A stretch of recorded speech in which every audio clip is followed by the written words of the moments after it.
Hi, Craig Hartman with VFDs.com. Today we're going to learn basic programming for the Mitsubishi D700 variable frequency drives. So here's our Mitsubishi D700 series drive. The D drives are very compact and yet very powerful. They come in a wide variety of horsepowers and are very simple to program and run and are very economical. This is a 400 volt drive, so we are powering it right now with 480 volts, three-phase. It's a 2.2 amp drive, so this would be suitable for a 1 or a 1.5 horsepower 480 volt motor. We're going to be using the standard programmer that comes with the drive today. So we will first start by pushing the mode button. When we get to the mode button, the first thing we see is P. That stands for parameter. So we're going to go to parameter 19. We do that by simply turning the wheel to parameter 19. The first thing I like to program on any drive is the volts and the frequency. These need to match the motor nameplate. So we're on parameter 9. We now push 19. We press set, and that is set for 460 volts. Well, maybe I want my motor set for 480 volts. I simply change this to 480 volts. And when I get to 480, I simply press set again, and it blinks to show me that I have changed that setting. Now let's go down to parameter 3. So I go down here to parameter 3, and this is my motor rated frequency. I press set, it's set for 60 hertz. This is the way it should come out of the box, and that is my motor rated frequency, so I'm not going to change it. Now if I go back to parameter mode, I will start with parameter 1, and let's go through the first 10 parameters. Parameter 1 is my maximum frequency. So I push set, it's set for 60.02 hertz. Maybe I'd like to allow this to go up to about 65 hertz. So I will change that to 65, and this wheel makes that very convenient. I push set, and I'm now programmed for a maximum frequency of 65 hertz. If I just change the wheel, I go directly to parameter 2. That is my minimum frequency. So I push set, I'm set for a minimum frequency of 12 hertz.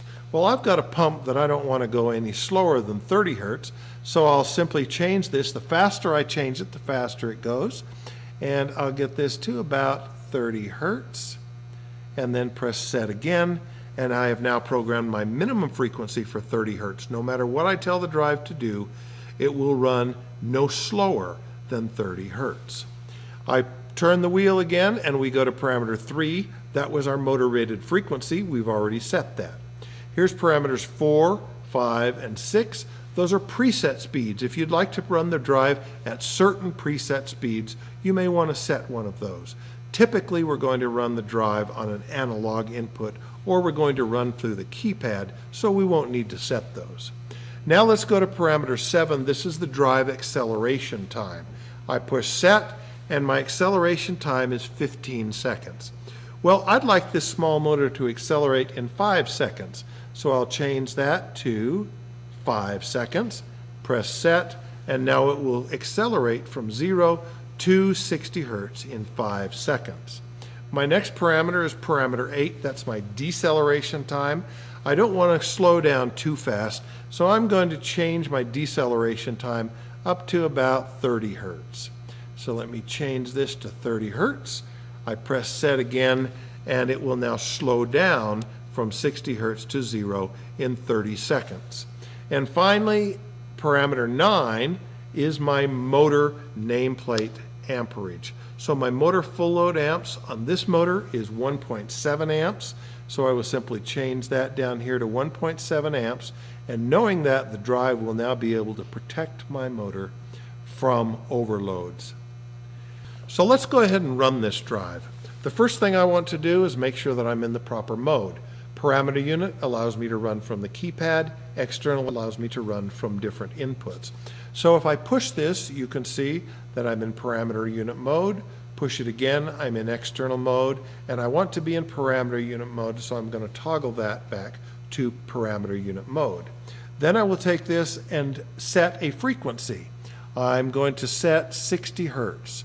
So I'll move this up to 60 hertz, and when I get to 60 hertz, then I will simply press set, and it will seal that in as my running speed. I now simply press run, and the drive will ramp up in the programmed acceleration time to 60 hertz. So there's how you run the Mitsubishi D700 drive from the included keypad. Don't forget to subscribe to our YouTube channel and see our other educational videos. Feel free to leave comments and suggestions for other topics that you'd like to see. And please visit our website at vfds.com to see a wide selection of variable frequency drives and VFD accessories.